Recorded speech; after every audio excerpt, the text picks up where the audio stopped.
Welcome to MS cable network news Nandyal. ముందుగా ఈనాటి వార్తలులోని ముఖ్యాంశాలు.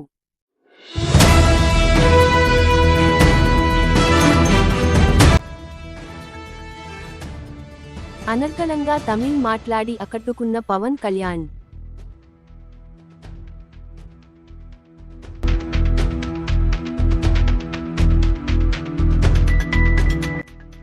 బేతంచెర్ల పూదోట లింగావత స్వామి ఆరాధన సందర్భంగా నచికేతుడు వృత్తాంతం.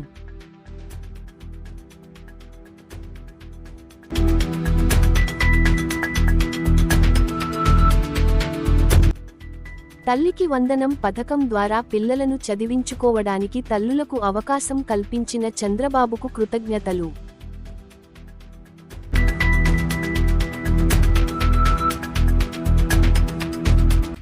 నంద్యాల ఎన్టీఆర్ షాదీ ఖానా నందు జరిగిన వివాహ వేడుకల్లో పాల్గొన్న ఎన్ఎండి ఫిరోజ్.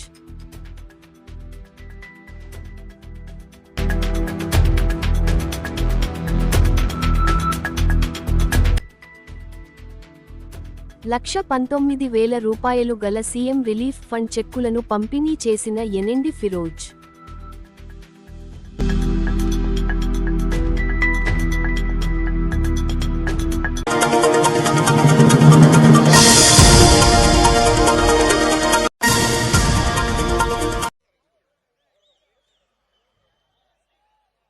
முருக பெருமானுக்கு வணக்கம். மதுரைக்கு வணக்கம். மதுரை மக்களுக்கு வணக்கம். முருக பக்த மாநாட்டை நடத்தும் ஹிந்து முன்னணிக்கும் ஹிந்து முன்னணியின் தலைவர் திரு காடேஸ்வர சுப்பிரமணியம் அவர்களுக்கும் வணக்கம். கந்த சஷ்டி கவசத்தை இசைத்த லட்சோபலட்சம் பேரில் இருக்கும் ஒவ்வொருவருக்கும் வணக்கம். மேடையில் உள்ள தலைவர்களுக்கும்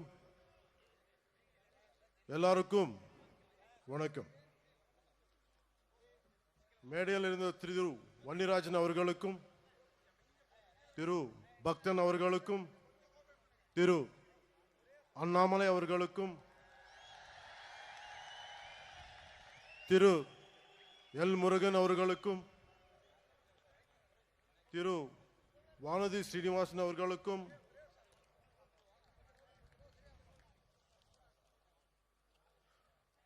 முன்னாள் ஆளுநர் மேதகு தமிழிசை அவர்களுக்கும் வணக்கம்.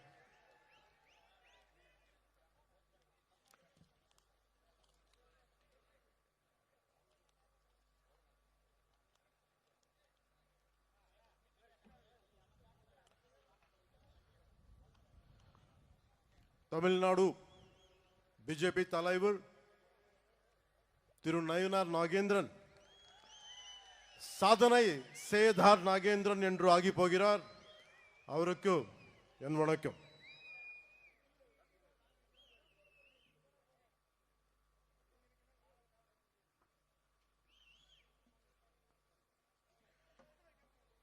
இங்கு கூடியிருக்கும் சன்னியாசிகள், குருமார்கள், மதாதிபதிகள், ஜீயர்கள் அனைவரையும் எவது சிரம் தாழ்த்தி தலை வணங்குகிறேன்.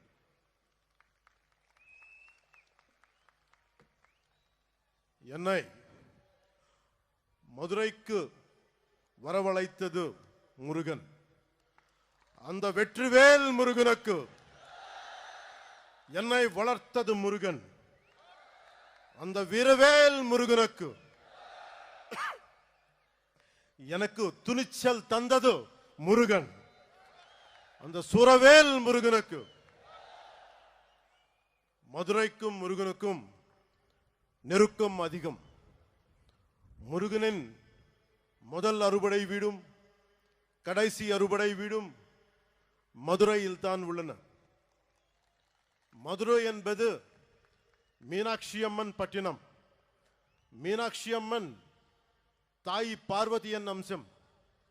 எனவே முருகனின் தாயாரும் மதுரையில் தான் உள்ளார். முருகனின் தந்தை சிவபெருமான் முதல் சங்கத்துக்கு தலைமை ஏற்று மதுரையில் தான் இருந்தார். எனவே இந்த மதுரையில் தாயமே இருக்கிறார், தந்தியம் இருக்கிறார், மகனும் இருக்கிறார். அப்படின்னா மதுரை மக்கள் எத்தனை புண்ணியம் பண்ணி இருக்க வேண்டும். அந்த புண்ணியத்தின் விளைவாக பசும்பொன் முத்துராமலிங்க தேவர் அவதரித்தார். தென் தமிழ்நாட்டின் மாபெரும் தலைவர் பசும்பொன் முத்துராமலிங்க தேவர் முருகனின் அவதாரமாக கருதப்படுகிறார். அவர் சிலைக்கு அருகே மயிலும் வைக்கப்பட்ட உள்ளது. தேவர் மூலம் மனித உறவில் முருகன் வாழ்ந்தார். அந்த பசும்பொன் முத்துராமலிங்க தேவரை தாழ் பணிந்து வணங்குகிறேன்.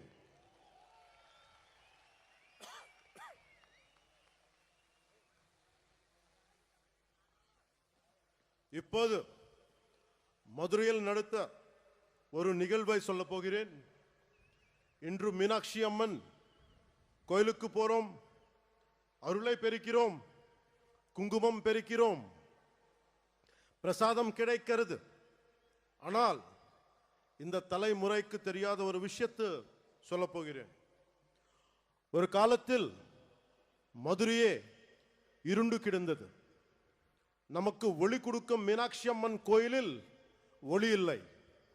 நமக்கு சிந்தூர் கொடுக்கும் மீனாட்சி அம்மன் கோயிலில் சிந்தூர் கொடுக்க ஆள் இல்லை. எந்த ஒளிப்பாடும் இல்லை. கோயில் நொறுங்கி போய் இருந்தது. ஏன் தெரியுமா? 14ஆம் நூற்றாண்டு தொடக்கத்தில் மதுரையை மாலிக் கஃபூர் லூட் பண்ணினான். அதன் பிறகு 60 வருஷங்களுக்கு மீனாட்சி அம்மன் கோவிலில் விளக்கு இல்லை. மீனாட்சி அம்மன் கோயில் மூடப்பட்டிருந்தது. அது மதுரையின் இருண்ட காலம். 14ஆம் நூற்றாண்டின் முடிவில் மதுரையில் மீண்டும் ஒளி பிரிந்தது. அந்த ஒளி விளக்கை ஏற்றி வைத்தார் விஜயநகர இளவரசர் குமார கம்பனன். இதுல இருந்து என்ன தெரிந்தது? நமது நாட்டு நம்பிக்கைக்கு அழிவில்லை, அதுவும் யாராலும் அழிக்க முடியாது. நமது கலாச்சாரம் ரொம்ப ஆழமானது, நம்மை அசைக்க யாராலும் முடியாது. கன்னியாகுமரியில் இருந்து காஷ்மீர் வரை நமது அறம் ஆழமாக இருந்தது. அது இன்றும் ஆழமாக இருக்கிறது, இனியும் ஆழமாக இருக்கும். இதுதான் இந்த தெய்வீக பூமியின் பலம். முருகனின் வடிவத்தில் நமது அறம் தொடர்ந்து தலைக்கிறது. அறம் என்பது என்ன? உலகை தீமை சூழும் போது அதை அறுப்பது அறம். எல்லோரையும் சமமாக பார்ப்பது அறம். தீவர்களை செய்வது அறம். தீவர்களை வதம் செய்வது அறம். அதன் பெயரே புரட்சி. அது செய்பவரே புரட்சி தலைவர். எனவே உலகின் முதல் புரட்சி தலைவர் முருகன் பெருமாள். நம்ம எல்லோரும் இங்க வந்தது ஒரே ஒரு கடவுளுக்காக, புரட்சி தலைவர் முருக பெருமானுக்காக, உலகின் முதல் புரட்சி தலைவருக்காக. அநீதியை அழித்ததால் அவர் புரட்சி தலைவர். சமமாக நடத்தியதால் அவர் புரட்சி தலைவர். அந்த வெற்றிவேல் முருகனுக்கு, அந்த வீரவேல் முருகனுக்கு, அந்த சுரவேல் முருகனுக்கு.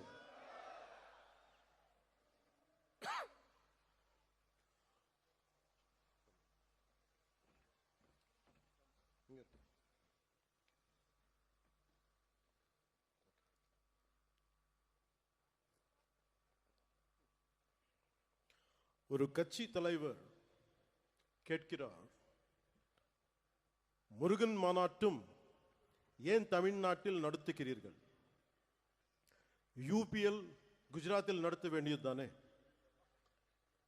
என்று கேட்கிறார். இதன் மூலம் பிரிவினை செய்ய பார்க்கிறார். இது போல் சில கேட்கிறார்கள். இன்று முருகை நோக்கி கேட்கிறார்கள், நாளை சிவபெருமானை பார்த்து கேட்கலாம், அம்மனை பார்த்து கேட்கலாம். இந்த சிந்தனை மிக மிக ஆபத்தானது. அதை பற்றி சொல்கிறேன். இந்த சிந்தனை ரொம்ப காலமா இருந்தது. அதை பற்றி சொல்கிறேன். நான் 14வது வயதில் சபரிமலைக்கு போனவன். தைப்பூசத்துக்கு திருத்தணிக்கு போவதை பார்த்தவன். நான் சென்னை மயிலாப்பூர் படித்த போது நெற்றியல் பட்டையுடன் ஸ்கூலுக்கு போனவன். சிறிது காலத்தில் மாற்றம் தெரிந்தது. அடுத்த 10 ஆண்டுகளில் நெற்றியல் விபூதி பூசுவதை கேள்வி கேட்டார்கள். எனவே என் 14வது வயதிலேயே இந்த விதமான கேள்விகளை எதிர்கொண்டவன். எல்லோருக்கும் இந்த எக்ஸ்பீரியன்ஸ் இருக்கும். அதை நாம் பெருத்துப்படுத்தவில்லை. காரணம், நம் இந்துக்கள் செக்குலரிஸ்ட். ஒரு கிறிஸ்தவராக இருக்கலாம், ஒரு முஸ்லிமாக இருக்கலாம். ஆனால் ஒரு ஹிந்துவாக இருந்தாலே இவர்களுக்கு பிரச்சனை. ஒருவன் ஹிந்துவாக இருந்துவிட்டால் அவன் மதவாதி. இதுதான் இவர்களது போலி செக்குலரிசம். என் நம்பிக்கையை கொண்டாட எனக்கு உரிமை உள்ளது. அதை கேட்க நீங்கள் யார்? உங்கள் நம்பிக்கையை நாங்கள் கேள்வி கேட்கவில்லை. அதே நாகரிகத்தை நீங்கள் கடைபிடியுங்கள். என் மதத்துக்கு மரியாதையை கொடுக்கு விட்டாலும் பரவாயில்லை, அவமரியாதையை செய்யாதீர்கள்.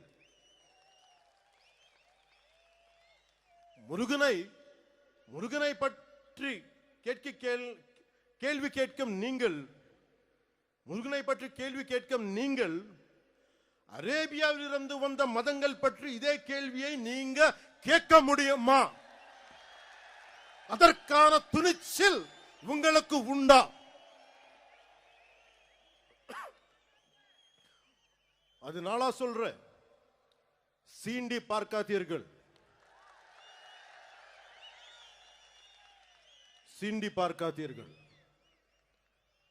சாது மிரண்டால் காடு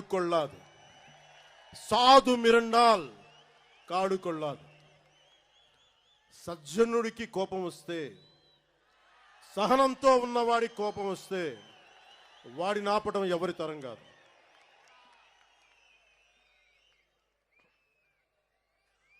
முருகன் தமிழ் கடவுள். ஆனால் அவர் எல்லா இடத்திலும் பறந்து இருக்கிறார். வட இந்தியாவில் கார்த்திகேயராக, ஆந்திராவிலும் கர்நாடகத்திலும் சுப்பிரமணியராக, தமிழ்நாட்டில் முருகராக இருக்கிறார். முருகப்பெருமான் உலகம் முழுதும் பறந்து இருந்தாலும் அவரது பாதம் தமிழ்நாட்டில் ஊன்றி இருக்கிறது. எனவே அவரது மண்ணை வணங்குகிறேன். அதனால்தான் முருகப்பெருமானுக்கு மதுரையில் மாநாடு நடக்கிறது.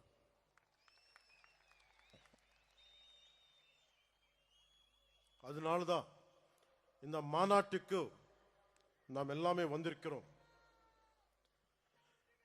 இங்கு சிலர் நிறத்தை வைத்து அரசியல் செய்கின்றனர். நமக்கு நிறத்தில் எந்த பேதமும்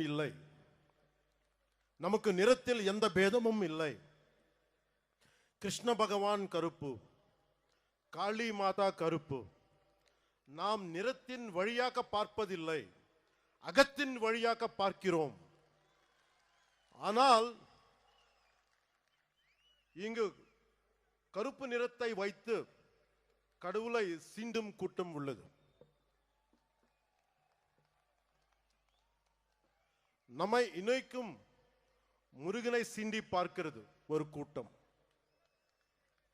கந்த சஷ்டி கவசத்தை கிண்டல் செய்தனர். அவர்களுக்கு கிண்டல் செய்யும் உரிமை உள்ளது. அந்த உரிமையும் ஜனநாயகம் கொடுத்துள்ளது. அவர்கள் என் கடவுளை கேலி செய்தனர், என் கலாச்சாரத்தை கேலி செய்தனர், என் பண்பாட்டை கேலி செய்தனர், என் பார்வையை கேலி செய்தனர். கேட்டால் இதுதான் செக்குலரிசம் என்பார்கள்.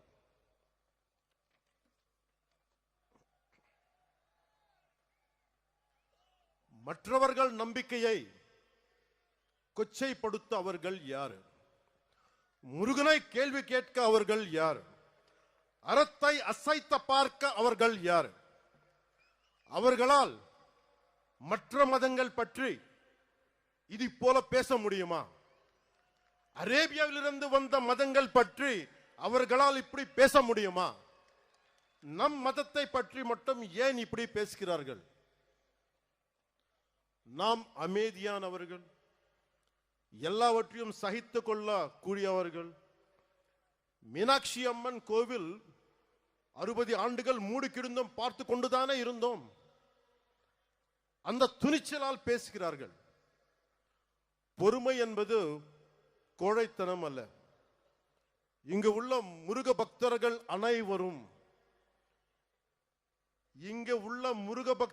அனைவரும் ஒரு பார்வை பார்த்தாலே போதும். ஒரு பார்வை.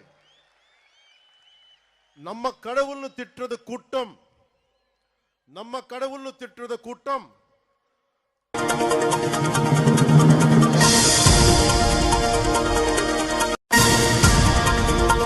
చంద్రబాబు నాయుడు గారు ప్రతి కుటుంబంలో ఆనందాలు వెల్లివిరిసేలాగా చేశారు. ప్రతి తల్లి గర్వపడేలాగా పిల్లల్ని ఆనందంగా చదివించుకోవడానికి ఒక అవకాశం అనేది వాళ్ళకు కలిగింది.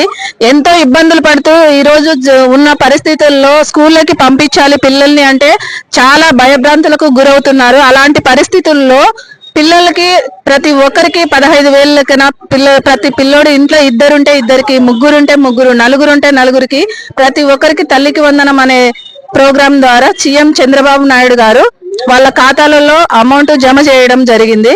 కాబట్టి ప్రజలు చాలా ఆనందం వ్యక్తం చేస్తున్నారు. రాలేదనేసి ఏవేవో ట్రోల్స్ చేస్తున్నారు. తర్వాత వచ్చేసి దీపం పథకం ద్వారా గ్యాస్ కూడా ప్రతి ఒక్కరికి ఉచిత గ్యాస్ను ఇచ్చారు సబ్సిడీతో. తర్వాత వచ్చేసి బస్సులలో మేము అక్కడికి పోవాలి ఇక్కడికి పోవాలి అంటున్నారు. అది కూడా మీకు త్వరలోనే ఎక్కడికి పోవాలో మీరు పోయే హాస్పిటల్ ఎక్కడో చూసి అక్కడికి పంపించడానికి బస్సు అరేంజ్ చేస్తారు. కాబట్టి ప్రతి ఒక్కరు కూడా ఇలా ట్రోల్స్ చేయడము, చిన్న చూపుగా మాట్లాడడము ఇవన్నీ తగ్గించుకోవాలని కోరుకుంటున్నాం.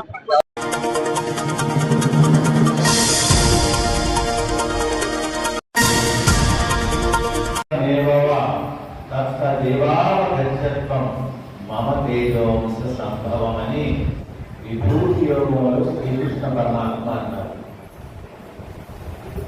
కొంతమంది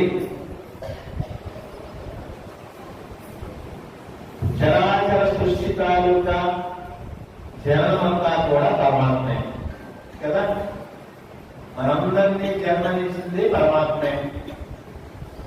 మనందరికీ కూడా ఆహార పదార్థాలు, ఇల్లు, వాహనాలు అన్ని సమకూర్చింది పరమాత్మే.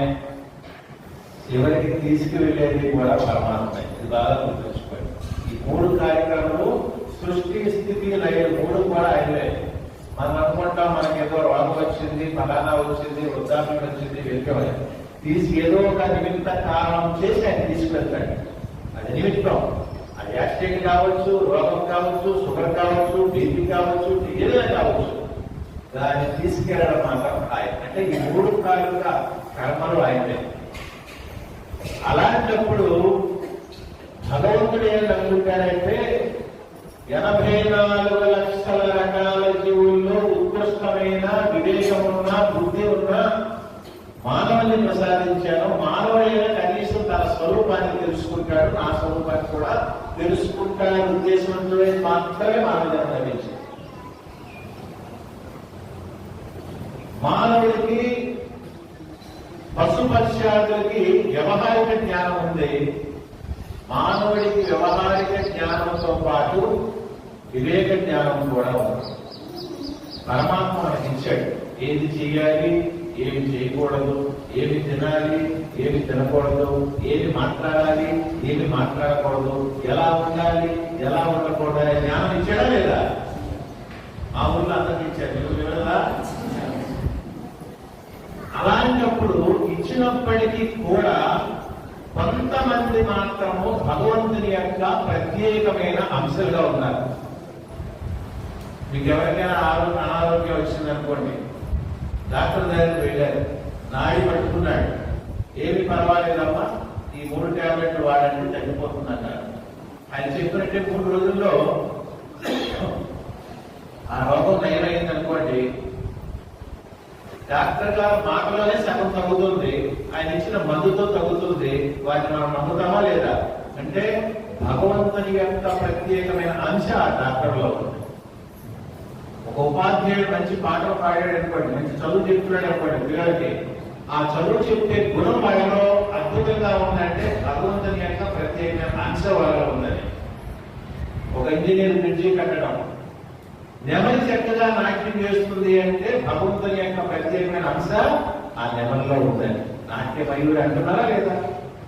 గాన కోకిల చక్కగా గానం చేస్తుంది అంటే పరమాత్మ యొక్క ప్రత్యేకమైన అంశ దానిలో ఉంది.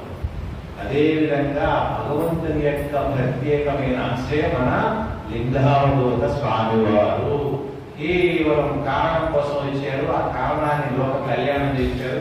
చక్కటి ఆశ్రమాన్ని ఈ రాయలసీమ ప్రాంతంలో నిర్మాణం చేస్తూ ఇంతమందికి జ్ఞానోదయం కలిగిస్తున్నారంటే వారు కూడా సాక్షాత్తు ఆ పరమాత్మ యొక్క అంశయాన్ని భావించుకుంటూ అందరి వారి ఆశ్రమానికి వచ్చినటువంటి భాగ్యం మాకు కూడా పురాతన పుణ్యమల లభించిందని తెలుసుకుంటూ ఈరోజు మనం ఒక చక్కటి విషయం తెలుసుకుందాం.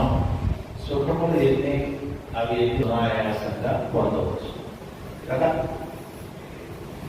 ఓం సహనావతు సహనో భునక్తు సహ వీర్యం కరవావహై తేజస్వినావధీతమస్తు మా విద్విషావహై. ఓం శాంతి శాంతి శాంతి. కొన్ని ఉపనిషత్ మంత్రాలతో, కొన్ని భగవద్గీత శ్లోకాలతో సందర్భసారంగా ముందుకు వెళ్తాం. మనకి వ్యాస మహర్షి రోజు మనం వినడానికి గ్రంథాలు లేవు, చెప్పుకోవడానికి లేవు కనుక సాక్షాత్ శ్రీకృష్ణ పరమాత్మ అన్నారు, మునినా మప్యహం వ్యాస, మునుల్లో వ్యాస మహర్షిని నేనే. ఈరోజు తర్వాత వచ్చిన కాలంలో ఎంతమంది బ్రహ్మర్షులు, రాజర్షులు ఎంతమంది వచ్చినా వ్యాస మహర్షి యొక్క గ్రంథాన్ని చదివి దానిని అర్థం చేసుకుంటూ దాన్ని కాస్త ముందుకు తీసుకెళ్లే ప్రయత్నం చేశారు. కానీ ఎవరికి వారు కనిపెట్టింది చేసింది ఏం లేదు.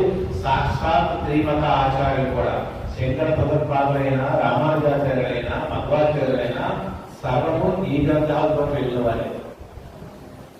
అటువంటి వ్యాస మహర్షి కలియుగంలో ఉన్నటువంటి మానవులు అల్పబుద్ధితో, అల్పాయుష్తో ఉంటారు. వారి జీవన ప్రమాణం చాలా తక్కువ. త్రేతాయుగంలాగా లక్షలు వేల సంవత్సరాలు లేవు, ద్వాపరయుగంలాగా లేవు. మహాయుగకు 100, 120, ఆయుధ ప్రమాణం 120 సంవత్సరాలు. కలియుగంలో మానవుడి యొక్క ఆయుధ ప్రమాణము 120 సంవత్సరాలు. ఎవరు సనాతన ధర్మంలో ప్రయాణం చేస్తూ వేదహిత కర్మలు చేసుకుంటూ వేదం చెప్పినటువంటి దివ్యమైన శాకాహార భోజనాలు చేసుకుంటూ ప్రశాంతంగా ఉన్న వారికి ఆయుష్ వస్తుంది. అలా కాకుండా ఫాస్ట్ ఫుడ్లు రకరకాల ప్రయాణాలు చేస్తే ఫాస్ట్ గా ప్రయాణం చేసే ప్రయాణం కూడా మనకు కూడా ఈ శరీరానికి అయిపోయింది. ఇక్కడ వ్యాస మహర్షి ఆ వేదములన్నీ కూడా అది ఒక ధనరాశిలాగా, ధాన్యరాశిలాగా ఉన్న దాన్ని విభజించి 4 భాగాలుగా చేసి 4 శిష్యులు చెప్పి వారి ప్రపంచమంతా వ్యాప్తి చేయించారు. అందరూ అతి అద్భుతమైనటువంటి 1180 ఉపనిషత్తులు మనకుంటే ప్రస్తుతం ప్రతి దగ్గర కూడా లభ్యమైనది 108 ఉపనిషత్తులే. దానిలో 10 ఉపనిషత్తుల్ని భాష్యం రాశారు శంకర భగవత్పాదులు. దానిలో ముఖ్యమైనది కఠోపనిషత్తు. కఠ ఉపనిషత్తు, కఠోపనిషత్తు. కటక శాఖ, కటక అనే మహర్షి ఆ ఉపనిషత్తుకి గ్రంథకర్త కాబట్టి దాన్ని కఠోపనిషత్తు అని మనకి పేరు వచ్చింది. దీనిలో యమధర్మరాజుకి నచికేతుడికి ఉన్నటువంటి సంవాదం ముఖ్యంగా వాగ్ర సమసుడు అనేటువంటి ఒక బ్రాహ్మణుడు తాలూకు వృత్తి ఏమిటి? యజ్ఞాలు, యాగాలు, క్రతువులు చేస్తూ లోకం సుభిష్టంగా ఉండడానికి, సకాలంలో వర్షాలు పడాలి, సకాలంలో ఆయుర ఆరోగ్యాలు ఉండాలి, సకాలంలో కూడా పుణ్యఫలాలు ఉండాలి అని చేస్తుంది. ఆ విధంగా చేసినటువంటి వాగ్ర సమసుడు అనే ఒక ఋషి విశ్వజిత్ అనేటువంటి ఒక యాగాన్ని చేస్తారు. ఏం యాగం అండి? విశ్వజిత్. ఈ యాగంలో ఏంటంటే ఎవరైతే ఈ యాగాన్ని చేస్తారో చేసేవాళ్ళు తన వద్ద తనకు సంబంధించిన ప్రతి వస్తువు కూడా దానం చేసేయాలి. యాగం అర్థమైందా? ఎవరైతే యాగం చేస్తారో ఆ వ్యక్తికి నాది అన్న వస్తువు ప్రతి ఒక్కటి దానం చేసేయాలి. ఈ విధంగా ఆయన బ్రాహ్మణులందరికీ కూడా అన్ని రకాలైన ఇస్తూ తన కుమారుడు ఉన్నాడు నచికేతుడు. నచికేతుడు నా కుమారుడు కనుక ఆయనకి రేపు పొద్దున ఏమైనా మంచి కార్యక్రమాలు చేసుకోవాలన్నా, ఆయన భవిష్యత్తులో ఉంటున్నారన్నా కొద్దిగా ఆరోగ్యపరమైనది. అప్పుడు డబ్బు లేదండి, మార్కెట్ సిస్టమ్, వస్తు మార్పిడి పద్ధతి. దూరం కావాలని ఆలోచిస్తాడు, ఆలోచించి దూరం తీసుకుంటాడు. సూర్యుడు రాగులు కావాలని గంటలిస్తాడు, గంటలిస్తే అలాగ వస్తువు మార్పిడి చేసుకున్నటువంటి కాలం. కుమారుడికి మంచి ఆవులు ఉండాలని మనసులో సంకల్పం చేసుకుంటూ వచ్చిన బ్రాహ్మణులకి పాలు ఇవ్వలేవి, నడవలేనిది, తిండి తినలేనిది, అంటే గడ్డి తినలేనిది, రేపో మాకు సీతారాం అనేది ఈ ఒకటి దానం చేస్తున్నారు. ఇది ఎవరు చూశారండి? నచికేతుడు చూశాడు, కొడుకు. ఆడు కూడా కారణజన్ముడు, సంస్కారహితుడు. మా నాన్నగారు ఇంత పెద్ద యాగాన్ని చేస్తూ ఇలాంటి కర్మలు చేస్తున్నారు అంటే రేపు పొద్దున ఆయన పితృలోకంలో ఇబ్బందులు పడతారు. కొడుకు ఉండగా నా తండ్రి ఏ లోకంలో కూడా ఇబ్బంది పడకూడదు అని ఆలోచించాడు. ఎవరు? నచికేతుడు. ఈ రోజుల్లో ఎవరైనా ఉంటారా?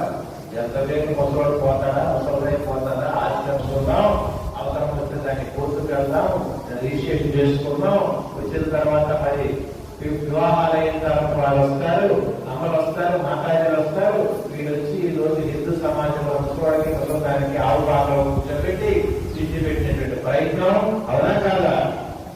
5 కొడుకులు అంటే ఒక్కొక్కరు ఒక నెల పంచుకుంటున్నారా లేదా? ఎవరు కూడా 5 కుమారులు పుట్టారు, మేము ఒక్కనే పుట్టామా అనేటువంటి భావన తీసుకొని తల్లి తండ్రికి 5 ఉంటే 5 మూళ్ళు 5 ఇళ్ళు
మాది పెద్దకొట్టాల గ్రామం, నంద్యాల మండలం, నంద్యాల జిల్లా, 5వ వార్డు. నాకు కిడ్నీ ప్రాబ్లం ఉండి ఆపరేషన్ చేస్తున్నాను. అందుకు ప్రభుత్వం తరఫున చంద్రబాబు నాయుడు పిరోజన తరఫున నాకు సీఎం ఫండ్ కింద డబ్బులు శాంక్షన్ అయినాయి.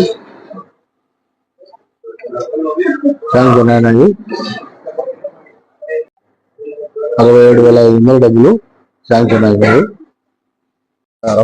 పెద్దకోటాల గ్రామం, నంద్యాల జిల్లా. మా భార్యకు ఎన్ఐ ఆపరేషన్ జరిగినందుకు పరుగారికి తెలపరిచినందుకు సీఎం రిలీఫ్ ఫండ్ మాకు సహకరించినందుకు వాళ్లకు ధన్యవాదాలు అందజేసినందుకు సీఎం చంద్రబాబు నాయుడు, లోకేష్ బాబు గారు, మన ఫరూక్ గారు సార్ గారు వాళ్ళకు ధన్యవాదాలు తెలుపుకుంటున్నాను.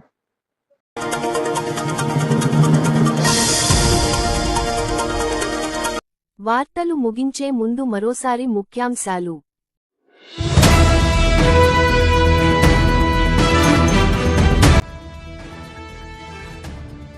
అనర్గళంగా తమిళ్ మాట్లాడి అకట్టుకున్న పవన్ కళ్యాణ్.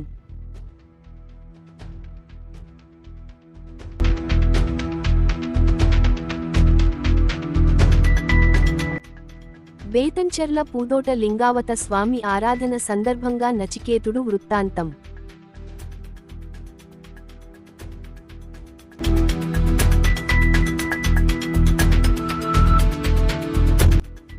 తల్లికి వందనం పథకం ద్వారా పిల్లలను చదివించుకోవడానికి తల్లులకు అవకాశం కల్పించిన చంద్రబాబుకు కృతజ్ఞతలు.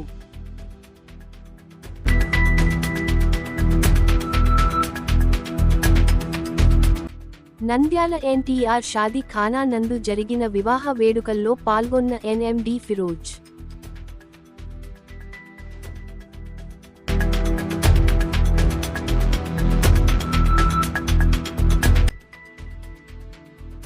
₹1,19,000 గల సీఎం రిలీఫ్ ఫండ్ చెక్కులను పంపిణీ చేసిన ఎన్ఎండి ఫిరోజ్.